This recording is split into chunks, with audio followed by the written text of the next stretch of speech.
Si Khalil Nasa ano ba? is the ideal leading man. Wow. Finally, nagkaroon na ako ng leading man na maayos. Usap-usapan ngayon sa social media ang naging interview ni Barbie Fortesa matapos niyang purihin ng husto ang kanyang bagong leading man na si Khalil Ramos.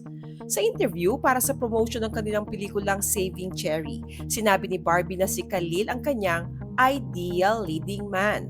Bukod dito, sinabi rin niya ang linyang, "Finally, nagkaroon ako ng leading man na maayos."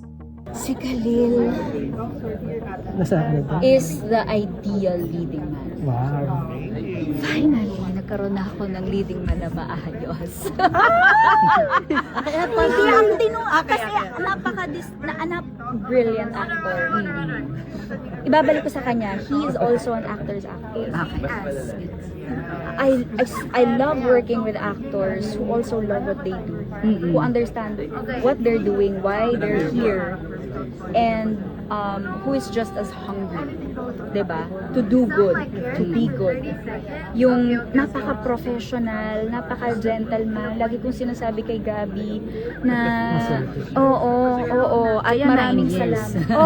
Oo, goals talaga sila. Sana all. Oo, at Ngunit sa kabila ng mga papuring ito, hindi napigilan ng ilang netizens na bigyan ng ibang meaning ang naging pahayag ni Barbie. May mga nagsabing tila hindi maganda ang dating ng kanyang linyang, "Finally, nagkaroon na ako ng leading man na maayos."